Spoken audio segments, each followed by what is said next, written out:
Isso, nesse aspecto, eu acho que enfraquece. A gente falou aqui, estou falando aqui no intervalo, quer dizer, que você deu uma entrevista lá no Terceira Via, no Cláudio Andrade, e a partir dali você achou que houve retaliação, fez críticas, como você está falando aqui? Achei não, houve retaliação, assim, deliberada.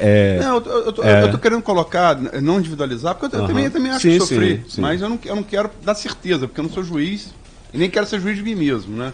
Como espero, você tem certeza também não. Mas quer dizer, que a perseguição houve, pelo menos. Eu não vejo isso no atual governo, por exemplo. Acho que tem vários motivos para crítica, mas isso eu não vejo. Eu espero que não haja, né? Eu espero, inclusive, que não haja. Mas eu entendo que o artista numa cidade como Campos, ele se vê, sim, numa condição extremamente fragilizada, porque você já não tem acesso à iniciativa privada. A iniciativa privada não financia nada nessa cidade, né? Às vezes não falta também política de incentivo, não? Sim, aí veja bem, falta política de incentivo, certo? Agora, eu vou te dar um exemplo. Eu já tive um projeto aprovado pela Rouanet, né? O Julgamento de Lúcifer foi um projeto, né, aprovado pela Rouanet, e foi aprovado, né, com valor, né, mínimo, inclusive. Pra você ter ideia, a gente não conseguiu captar um tostão pela Rouanet. Entendeu? Inclusive, uma grande empresa da cidade que vive aí patrocinando tudo quanto é show, aparece em tudo quanto é evento, não deu um tostão. Inclusive, um assessor, secretário, sei lá, apareceu para a gente com uma nota de R$50, né? Eu, para evitar o processo, eu simplesmente devolvi para não mandar fazer algo pior com a nota de R$50. Então, quer dizer, você tem uma cidade em que você não tem financiamento da iniciativa privada nem com a Rouanet, nem com lei de incentivo. Se você também não tem acesso a nenhum tipo de financiamento por meio de algum edital do poder público, como é que você produz? É interessante, o Adriano, e eu acho que seria o gancho para a gente falar sobre, já que você falou da Lei Rouanet, existe uma confusão muito grande na informação e na compreensão do público de uma maneira geral do que é a Lei Rouanet. A Lei Rouanet, ela nada mais, nada menos do que era a Lei Rouanet. Isenção fiscal, né? Isenção fiscal. Exato. Quer dizer, a empresa ela vai ter que pagar aquele valor de qualquer jeito. Então, a empresa vai ter que pagar, mas ela pode pegar um percentual daquele valor que ela vai ter que pagar e destinar aquilo a um evento cultural. Aí tem a lei do incentivo ao esporte, todas com o mesmo conceito. E eu vi alguns artistas, porque durante as campanhas eleitorais a gente vê artistas famosíssimos agora defendendo mortalmente a Lei Rouanet. Mas eu vi uma declaração da Ingrid Guimarães dizendo que a Lei Rouanet pode terminar ou mudar, pode prejudicar a cultura, mas ela diz claramente que foi muito mal usada durante muitos anos. Até o casamento da filha de um artista tem umas acusações seríssimas de que foi usado o dinheiro da Lei Rouanet, porque aquilo seria feito um filme, uma produção de um show. Vou dizer o nome, a filha do Gilberto Gil. O casamento dela foi parte financiado pela Lei Rouanet. E você acha que a Lei Rouanet seria para financiar shows de Ivete Sangalo, desses artistas que não precisam tanto disso? Não teria sido muito mais coerente que financiasse a base da cultura, porque aí sim você criaria uma cultura da cultura? Então, perfeito. A Lei Rouanet, ela tinha, né, uma série de distorções. Agora, eu entendo que se há distorção, né, que consertemos essas distorções, né, e não simplesmente desfigurar ou desqualificar ou transformar a Lei Rouanet numa vilã, porque não era. E uma estratégia que foi utilizada em relação à lei, né, para voltar a opinião pública contra ela, que é até uma estratégia colonial, que é assim, eu desqualifico, né, eu desmereço, eu criminalizo para depois justificar a extinção. Tá? Então, o que acontece? Para o senso comum, Arnaldo aprovou para a Rouanet um projeto de 5 milhões. Na cabeça do senso comum, o governo ia pegar 5 milhões e depositar na conta. Não é assim. Não é assim. Que, inclusive, Arnaldo podia ter um projeto de 5 milhões e só conseguir captar 2 milhões, ou nem isso, ou não captar nada, como ocorreu comigo, que já tive projeto, não consegui captar. Com você e muitos. Com muitos artistas. Então, muita gente aprova e não consegue fazer a captação. Uma outra distorção também na cabeça do senso comum. O dinheiro, ele não é voltado para o pagamento pessoal de um artista. Ele cobriria todas as despesas com uma produção. Ou um projeto. Ou com um projeto. Agora, há distorções como essa que você, equívocos, né, como esse que você acabou de mencionar, sim. Agora, seria então o momento de se fazer o quê? Né? Rever os critérios, mas aí, rever os projetos. Aí tem aquele produtor que tem um contato na empresa e que consegue aprovar. Posso entrar um pouquinho nisso? Pode, claro. Acho o seguinte, eu acho que não só excesso, há excesso em qualquer coisa. Legislação pública aplicada. Isso não é da Lei Rouanet. O que eu acho que, lógico, que sempre pode se melhorar e tal, mas vamos falar em termos práticos. Quando você limita em R$1 milhão de captação, você de cara tirou o cinema. Não, mas falando de cinema. Dá pra fazer. Alguém conhece algum filme que se faça com menos de R$1 milhão? Não. Me apresente, porque eu não só falo Hollywood, não. Eu falo fotografia, figurino, direção de arte. É impossível. É impossível. Exposições, grandes exposições que têm vindo ao Brasil, exposições que circulam, né, pelo mundo inteiro, entendeu? Você não cobre, né, um grande evento. Isso não foi debatido com a classe. Não foi. Na realidade, a tentativa é o seguinte: na realidade, ela só não foi extinta de vez porque talvez politicamente, né, para o governo, alguém deve ter segurado aqui é hipotético, né? Alguém deve ter. Não extingue, não. Porque eu acho que se dependesse da vontade do presidente da República, nem existiria mais. Agora, há nesse país, hoje, uma declaração de guerra contra a educação e cultura. Isso é fato, isso não é opinião. Há uma declaração de guerra, cultura e educação foram declarados como inimigos do país. E há uma campanha pública, entendeu? Com o objetivo de desqualificar, criminalizar. Você vê ontem a campanha do publicitária do Banco do Brasil, que você assiste aquela campanha, você não vê motivo ali para o presidente ter mandado retirar aquela campanha de circulação, né? Você não tem nada que justifique. Eu assisti a propaganda diversas vezes para tentar, de forma imparcial, vamos ver o que aqui, né, está provocando nessa polêmica para o presidente da República mandar retirar essa campanha, né, de circulação. Agora, você tem uma campanha com uma linguagem extremamente de diversidade étnica, diversidade estética, diversidade cultural, né, tudo aquilo que se quer combater. Então, o que está sendo feito agora com a Rouanet vai inviabilizar muitos projetos. Não, eu tenho medo olha só, tipo assim, a Embrafilme nos anos 70 tinha exageros. Collor chega e acaba com a Embrafilme. Cara, o cinema nacional levou quase 10 anos. Ele vai se erguer com o Carlota Joaquina, de Carla Camurati, que é o filme que marca a retomada. Quer dizer, eu acho que você não pode. Um setor artístico produziu Glauber Rocha, produziu a própria Carla Camurati com a retomada, João Moreira Salles, Fernando Meirelles. Você não pode de uma hora para outra. Fernando Meirelles concorreu ao Oscar, quer dizer, com Cidade de Deus. Você não pode chegar. Isso demanda, no mínimo, uma discussão com a classe, entende? Mas não tem discussão. Mas esse problema, os desmandos acabam prejudicando o próprio produto que é fundamental. Mas é que tá. Sim, eu concordo com você. Porém, os desmandos, eu acho que o Aloysio falou isso também muito bem, eles estão em todos os setores, né, institucionais, mas os mais atacados estão sendo educação e cultura. Né? É meio dessa demonização dos valores. Você coloca na rede social, que foi o que você colocou aqui há pouco, que um projeto tem 60 milhões, 50 milhões. não se tem, o senso comum não tem essa noção de que aquilo ali é autorização para, e nem sempre chega. Você citou um exemplo seu. Quanto que era que você tinha autorização para captar, por exemplo? Eu tinha autorização para captar R$300 mil. Entendeu? Só que aí você fala assim, nossa, aí você fala, eu tinha autorização para captar R$300 mil, que não é nada, né?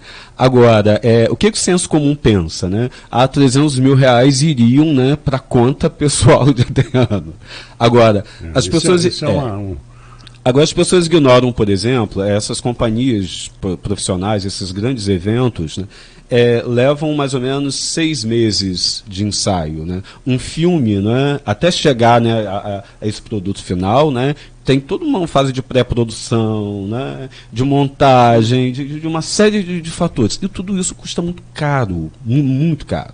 Você coloca uma equipe de 20 profissionais, né, em torno de um espetáculo de teatro, trabalhando durante 6, 8 meses, para que aquele espetáculo fique em cartaz durante um determinado período. E outra coisa que as pessoas ignoram, cultura gera emprego, cultura também gera renda. Quantas pessoas são empregadas com esses grandes espetáculos que ficam, às vezes, um ano em cartaz, né?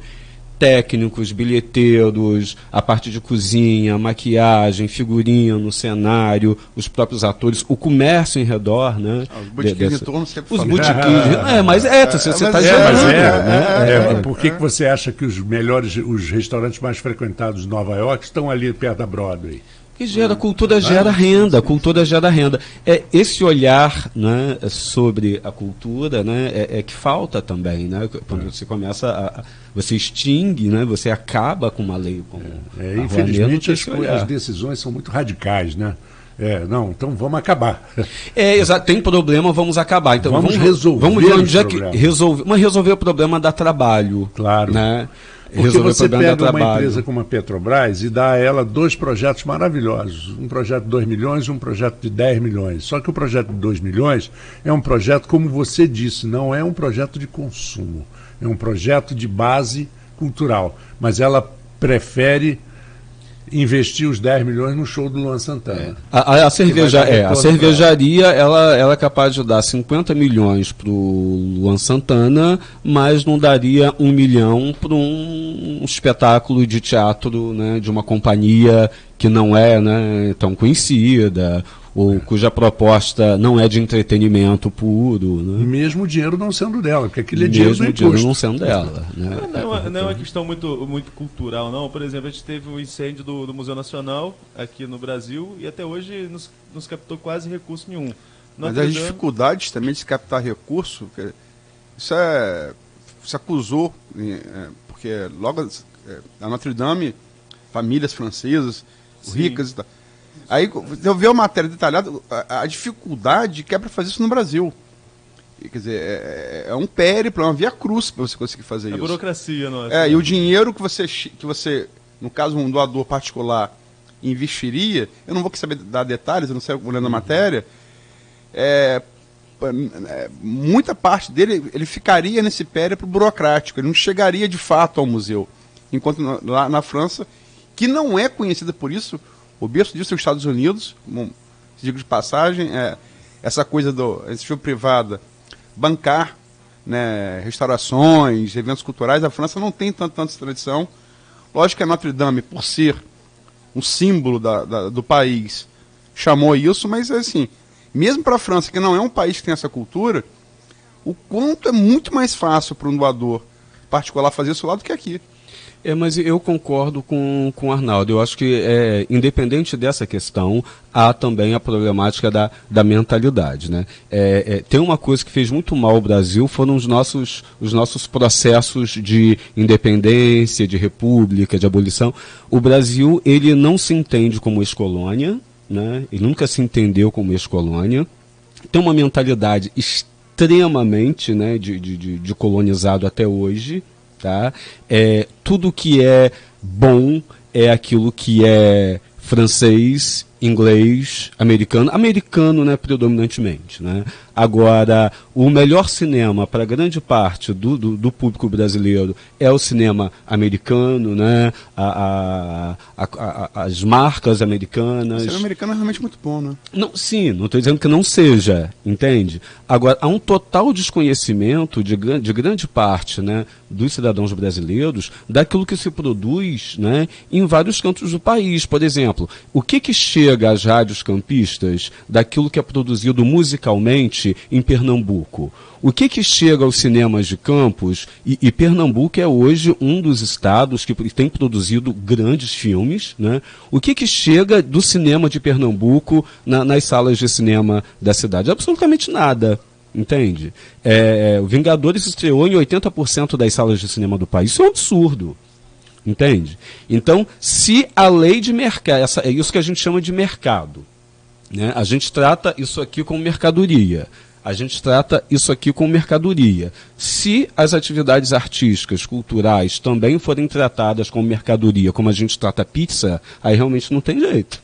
Né? Você tem um detalhe interessante, a Luiz citou logo a Notre Dame, e houve muitos comentários e memes nas redes sociais da Lili Safra, uma mulher de 85 anos, milionária, e muito devido a ela também, não só pelos casamentos, mas ela foi uma grande investidora, e ela doou 80 milhões de euros, se não me engano, para restauração da... Aí vem a patrulha ideológica, que eu acho que o pior de tudo é a patrulha ideológica, que isso é uma vergonha que ela tinha, que ela é brasileira, ela não mora no Brasil há 20 anos. Né? E tem um detalhe que as pessoas que falam isso não sabem, ela é fundadora e mantenedora, até pouco tempo, até agora, né, do Instituto Internacional de Neurociência de Natal. E é responsável por uma doação milionária, a maior doação individual para a ciência na história do Brasil. Eu não faço... Ela banca tratamento de água e esgoto de uma pequena cidade no interior da Bahia. E vários outros, se eu for fazer isso aqui, vão acabar o programa. Aqui, Adriano, tem um comentário aqui que eu estou vendo. Sandro Mota, aqui é o espaço democrático, né? Declaração de guerra contra a educação e cultura? Não. Declaração de guerra contra o marxismo cultural? Sim. Primeiramente, o marxismo cultural faz parte de uma teoria conspiratória, né? Que tem aí, né, a extrema-direita no mundo inteiro, né? E isso não é também, né, uma opinião minha, né? Hungria, Polônia, Estados Unidos, isso, Itália, Grécia... Isso faz parte de uma... Até a Alemanha. Isso é uma teoria conspiratória. Tanto é uma teoria conspiratória que eu sou professor universitário, né? Eu já atuei na educação pública, do nível básico durante anos. Eu tenho 26 anos, né, de magistério. Eu não me lembro, por exemplo, de... nenhum livro de Marx na sala de aula do ensino fundamental ou médio. Quando as pessoas falam, por exemplo, do Paulo Freire não é conteúdo de educação básica. Paulo Freire desenvolveu um método didático de alfabetização. Uma outra questão queiramos ou não, gostemos ou não, Marx, assim como vários outros, né, outros pensadores, assim, né, como Adam Smith, como John Keynes, exato, são figuras que foram importantes num determinado momento histórico, desenvolveram um sistema de pensamento, sim, né, métodos críticos, sim, e isso é preciso ser discutido, né? Essa história de combater o marxismo cultural nas escolas é o mesmo que combater o kit gay, que até hoje está todo mundo procurando, né? Que houve um combate a uma coisa que nunca existiu. Nunca existiu ou voltar atrás? Não, nunca existiu o kit gay. Isso aí... Não, e aquelas impressões... O nome não, né? O nome é absurdo. O nome é um absurdo. Isso nunca existiu. Isso nunca chegou às escolas, entendeu? Não chegou mesmo. Agora, mas que foi impresso, foi. Não, o que havia... O projeto era privadade do Ministério da Educação e existia... Era uma coisa sobre diversidade e realmente houve a reação de Bolsonaro, Marcos Feliciano, apelidaram de kit gay. E se voltou atrás. Agora, o texto era um texto informativo sobre algo que é urgente, né, em ser discutido no ambiente escolar, sim. Você tem hoje, dentro das salas de aula, seja da educação fundamental, da educação básica, universitária, você tem realidades étnicas, de gênero, sociais, religiosas, muito diferentes, muito variadas. Então, você não pode simplesmente, a escola, ela não pode ficar fingindo que isso não existe fora dela. Tá? Ela não pode ficar fingindo que isso existe fora dela. Então, ou a escola assume o seu papel em termos de educar, de conscientizar, e esse é o projeto, né? Agora, quem diz que tudo isso é marxismo, que tudo virou marxismo cultural. Se você chegar e falar que... É fácil botar um rótulo. Então, se eu entro na sala de aula e digo, olha, eu penso que homem e mulher têm de ter os mesmos direitos, marxismo cultural. Olha, eu acho que héteros e homossexuais têm que ter o mesmo direito, marxismo cultural. Então, por favor, eu gostaria de saber o que essas pessoas estão definindo como marxismo cultural, que na minha concepção nada mais é do que tudo aquilo que prega igualdade de direitos, a extinção, por exemplo, de preconceitos que se valem, né, da origem étnico-racial, das questões de gênero, de classe social. Ora, pregar a extinção desses preconceitos é marxismo cultural? Não, para mim é uma questão de civilidade, né? Não uma questão marxista. Para mim isso é civilidade. E se você observar, todos esses grupos de extrema-direita que têm atacado nas universidades, que têm atacado nas manifestações culturais, isso que eles chamam de marxismo cultural, observe direitinho quais são os objetos. Peças de teatro, filmes, livros que tocam em quais questões? Igualdade de gênero, igualdade étnico-racial, entende? Você pode observar quais são sempre os objetos.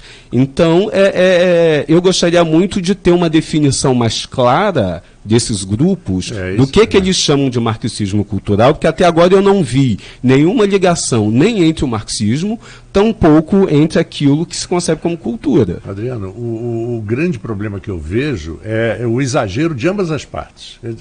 Ambas é aquilo que nós falamos. Primeiro, rotular, que já é um absurdo. E segundo, quando você exagera de ambas as partes. Você, por exemplo, o Pablo Vittar ele é discriminado porque ele é gay ou ele é discriminado porque ele é ruim? Na minha opinião, é porque ele é ruim. Não é porque ele é gay, porque se fosse assim eu discriminaria o Ney Matogrosso, que é um artista brilhante, genial. Eu só acho que aí você tem um problema aí, que é um problema de juízo de valor acerca do que é ou não, né, arte, ou do que é bom. Eu falei assim, porque as pessoas falam assim, por que você não gosta do... Perguntam para mim, por que você não gosta do Pablo Vittar? Porque ele é gay ou porque ele é ruim? Eu digo, no meu gosto, no meu ponto de vista, é porque ele é ruim como artista. Não porque ele é gay. Porque se fosse assim, eu negaria todos os grandes artistas gays. Que é isso? Não, sim, mas não gostar, você pode não gostar de Beethoven, você pode não gostar de Chico Buarque, uma série de fatores, você pode não gostar de Michelangelo, Leonardo da Vinci. A questão é que quando a crítica chega... Se passar a gostar de Pablo Vittar, vou concordar com o Marcos, você precisa rever esse conceito de estética. Não, sim, mas aí veja bem, só que aí a gente vai... Eu falo estética da música. Só que, olha só, eu acho que desde a antiguidade clássica até hoje, inúmeros filósofos vêm batendo cabeça no sentido da definição, né, do belo, da definição do estético. Belo, justo e verdadeiro. Sim, Agora, a questão é que quando... Van Gogh foi rejeitado a vida toda, só vendeu um quadro. Os gregos para você ser belo, você tinha que ser justo e verdadeiro. Para ser justo e verdadeiro tinha que ser... É uma tríade. Agora, excluindo um pouco essa questão do gosto, né, quando a crítica é direcionada a esses segmentos, ela sempre vai para além do gosto. Ela acaba descambando, não estou dizendo que seja esse o seu caso, né? Ela acaba descambando por trás da crítica do gosto, tá? em grande parte dos casos, por trás da crítica do gosto, há a crítica, né, em relação à questão de gênero que está envolvida na questão. Nesse caso que você citou. Mas, só para linkar lá no início com essa questão que o internauta aí colocou, Sandro Mota, né, Sandro Mota, você tentar destruir, que há inclusive esse discurso, né? O dono da Avan, recentemente, disse que as universidades federais destruíram o Brasil. Ou seja, né, a gente tem um país em que toda vez que você liga a televisão, eu acho que foi o contrário. Toda vez que você liga a televisão, você vê, e quem está sempre envolvido nos grandes escândalos de corrupção? Grandes empresários da iniciativa privada, legislativo, judiciário e executivo. Mas quem destruiu o Brasil foram as universidades federais. Isso é uma loucura. Não. Você está entendendo? Os artistas destruíram o Brasil, só concluir isso aqui. Os educadores destruíram o Brasil. Agora a tentativa de fazer a educação em casa. Eu acho que foi o contrário. Acho que foram os políticos brasileiros que destruíram as universidades federais. E querem extinguir, querem destruir, não. Eles estão buscando a extinção. Eu estudei em Universidade Federal nos anos 70. E na Federal Fluminense. Federal do Rio de Janeiro, na UERJ. Na Ilha do Fundão. E você tinha que passar diariamente para entrar na Ilha do Fundão por uma comunidade violentíssima, da Maré. E não havia problema nenhum. E as faculdades nunca faltou absolutamente nada nas faculdades. Os professores tinham absolutamente tudo, ganhavam maravilhosamente bem. Um professor, se você puder comparar de 1970, 71, 72, na Faculdade de Arquitetura, que foi a que eu fiz, na Faculdade de Belas Artes, que era no mesmo prédio, na Faculdade de Educação Física, também no mesmo prédio, um professor ganhava o equivalente hoje a R$25 mil. Fácil. Tipo 20 salários mínimos. Fácil. Era o salário. Os colégios públicos do Rio de Janeiro, Pedro II, Colégio de Aplicação Militar e outros, você pegava no IME, 60% dos que passavam no IME, no ITA, na PUC, eram alunos de colégios públicos, que nem cursinho vestibular faziam, estudavam seus próprios colégios. Eu ganhei, eu estudava na aplicação, ganhei de todas o oferecimento de todos os cursos vestibulares, a oferta de dinheiro de pagar, porque eles só podiam fazer isso, para eu poder dizer que tinha estudado no cursinho X ou Y. E não estudei, estudei no colégio. Agora, eu passei. Só para linkar isso. Você não acha que é direito dos pais, que se quiserem educar os filhos em casa, que isso pode ser feito? Luiz. Outra coisa, essa discussão.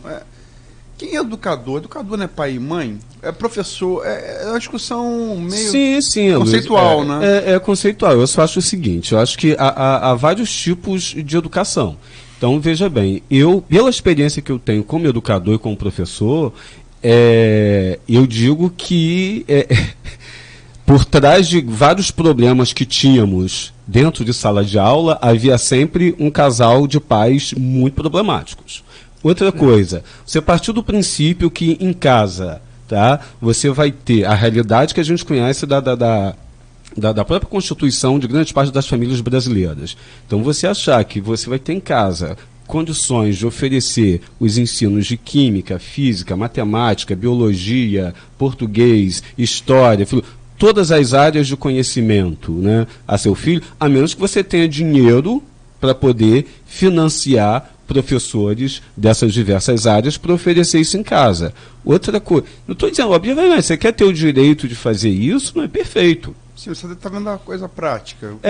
Você quer ter o direito. Mas o direito aqui é o conceito. Sim. A questão é que você pode me chamar talvez de pessimista, mas eu não acredito nas boas intenções dessa. Para mim, só mais um braço dessa iniciativa de você começar a desmobilizar cada vez mais a educação.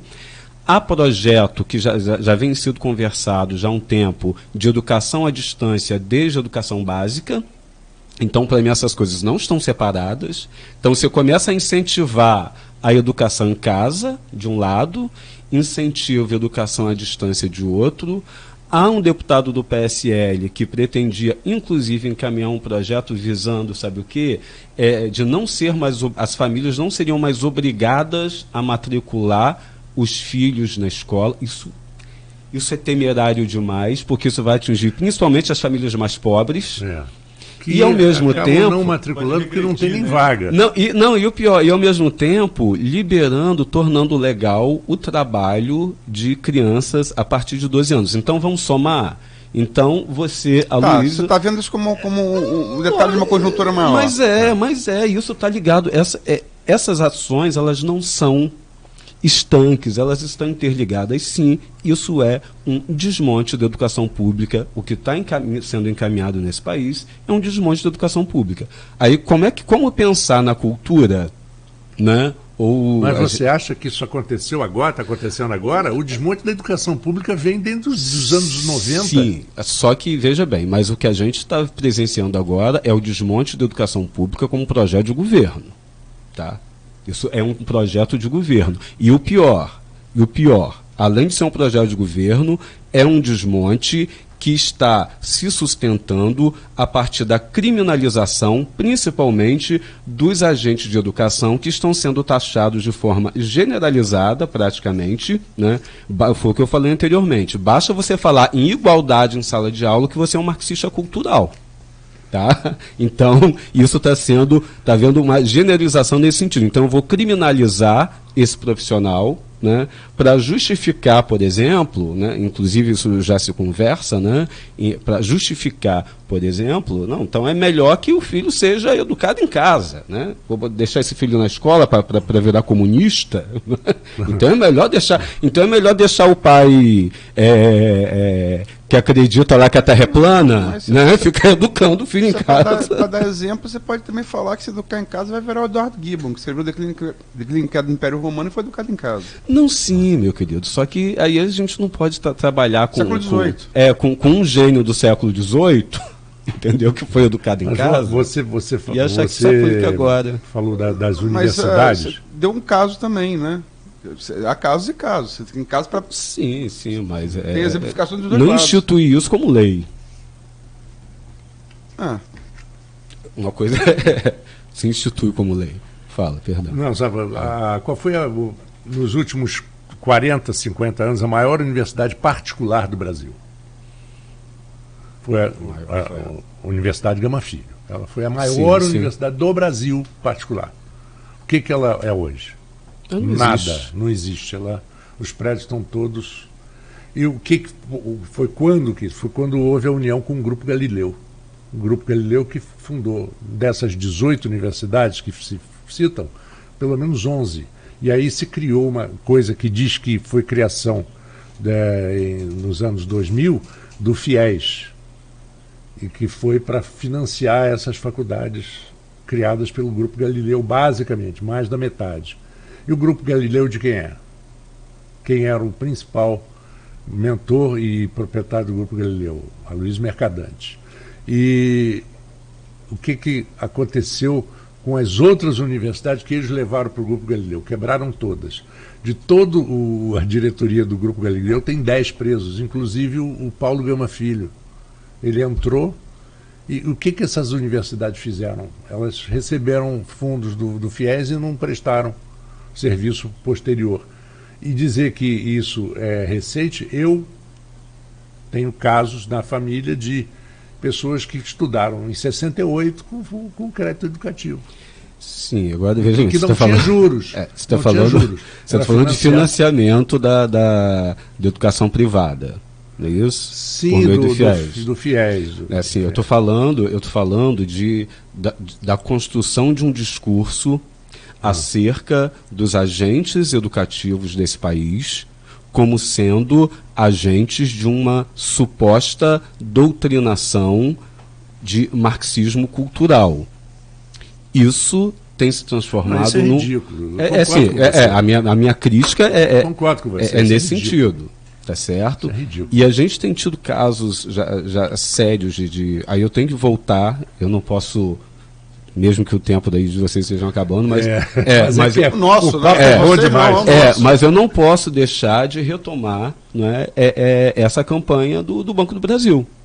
Para mim essa campanha ela ter sido proibida, né, depois de já ter sido veiculada, inclusive isso é inédito, né, depois de 2 semanas, né, a campanha está rodando aí, né, em tudo quanto é lugar, né, e agora vamos proibir, né, vamos demitir o responsável pela campanha, e você assiste a campanha e você não vê absolutamente nada que justifique, né, esse veto. Uhum. Nada que justifique para além daquilo que a gente já percebeu como discurso contra uma determinada prática cultural. Aí, para linkar com o tema, né, da nossa discussão, né, que é o que a gente tem lido, por exemplo, em determinados textos publicados por defensores, né, e críticos defensores que eu digo, né, os que defendem a ideia de que está acontecendo um marxismo cultural, aí entrando na cultura, que a cultura judaico-cristã, né, do Ocidente está sendo destruída por esse marxismo cultural, né? Ora, então se você pensar, por exemplo, os terreiros de candomblé, os terreiros de umbanda, né, eles não fazem parte, né, desta cultura judaico-cristã, a cultura do Ocidente.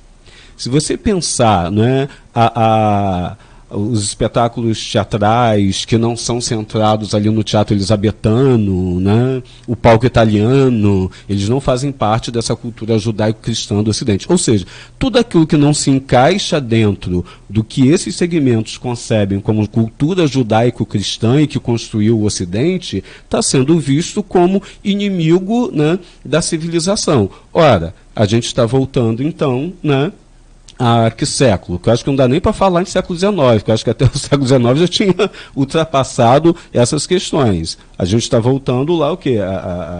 Eu acho que até para falar na Idade Média, né, lá nos primórdios da Idade Média. Ou seja, nós vamos voltar a discutir cultura e educação a partir de princípios judaicos cristãos do Ocidente. Vai ser essa a ideia?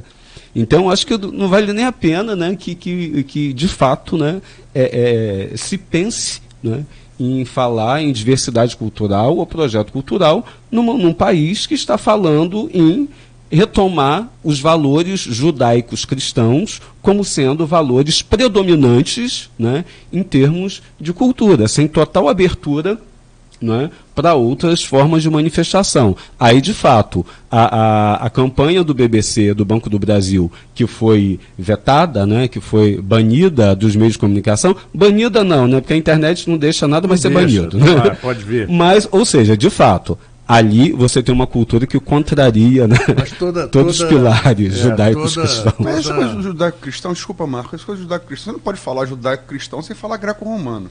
Sim, mas... E aí a greco-romana, você está o teatro, você está, inclusive, diversidade de gênero, está ali só que presente desde lá, entendeu? Então, só que a gente você não pode pegar uma parte que te interessa e deixar outra parte. Não, mas o que eu estou falando de judaico... Não é você não.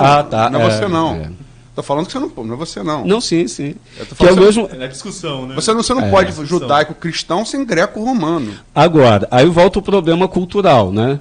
Tanto o judaico-cristão quanto o marxismo cultural são termos que estão sendo empregados, assim como todos os outros ismos, sem que essas pessoas tenham a menor noção, né, do que esses termos de fato significam dentro da cultura, da constituição da cultura, né, das civilizações, de uma maneira geral. Na verdade, Adriano, nós já estamos chegando realmente no final do programa, mas todo radicalismo é péssimo e gera censura. Porque a censura que é feita pela direita é absurda, qualquer censura pela direita, pela esquerda, a censura vai ser sempre absurda. A tal da patrulha ideológica que vem de ambos os lados também terrível, que você não permite que a pessoa que está ao seu lado possa pensar diferente, e se ela pensa diferente, ela já é isso, já é aquilo. Você não acha, né? Não, com certeza. É péssimo. Censura, e acaba patrulha... prejudicando a educação, acaba prejudicando todo esse conceito cultural que a gente imagina. Vou virar um pouquinho o foco, vou voltar um pouquinho para a cultura e para Campos. Rapidinho, é só uma pergunta.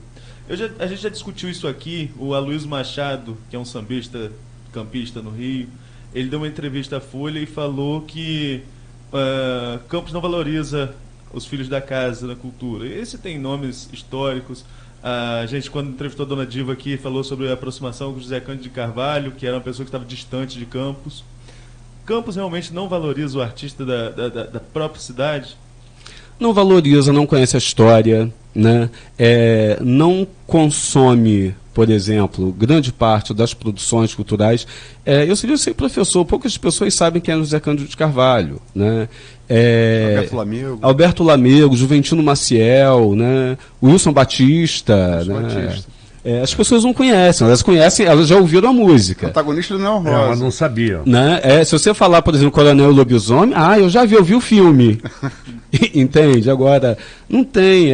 Isso tem uma relação também de pertencimento, né?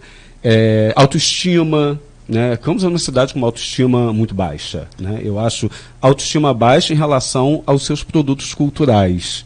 Agora, tudo isso tem relação com aquilo, aí tudo vai ter relação com o que eu falei anteriormente. Você não desenvolve uma relação de pertencimento do campista com aquilo que a cidade produz, né, na literatura, na música, no teatro, na dança. Por isso que grande parte do cidadão não sente falta quando essas coisas deixam de existir. Isso é muito perigoso. É verdade. Daqui a pouco, Campos vai ser uma cidade sem identidade. Muitos já dizem sem que memória. Campos é uma cidade do já teve. É uma cidade do já teve, né? Campos já sede um dos maiores festivais de música de inverno da América Latina, né? Da América Latina. E outras coisas. E outras coisas, né? Então eu acho que não conhece, não valoriza, não lê e o pior, ainda deprecia, né? É campista, eu sei disso. Vai assistir tal espetáculo, mas é da onde? É de Campos. A pessoa já faz assim, entendeu? Posso só encerrar com uma anedota? Né? Quando o Caetano em Pessoa, que é um espetáculo que eu produzi no Teatro de Bolso, né, há alguns anos atrás, né, que era um espetáculo que juntava músicas do Caetano Veloso com poemas do Fernando Pessoa, né? E algumas pessoas ligavam para o Teatro de Bolso: quanto está o ingresso para o show do Caetano? Eu falei: mas não vai ter show de Caetano aqui não. Não, porque não vai ter o Caetano em Pessoa. Não, mas não é o Caetano músico em pessoa. É o Caetano. Esse é um. E o outro, eu digo, achando um absurdo. Gente, mas por que não vai ser no Trianon? Eu falei: não, porque o espetáculo vai ser aqui mesmo.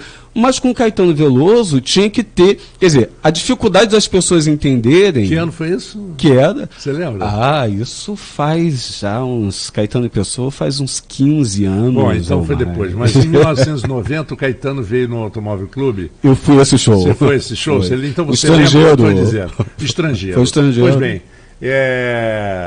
Ele abria o show com meia lua inteira. Uhum. Marcaram 9h30 o show. Ele entrou rigorosamente às 9h30. Tinham 50 pessoas no...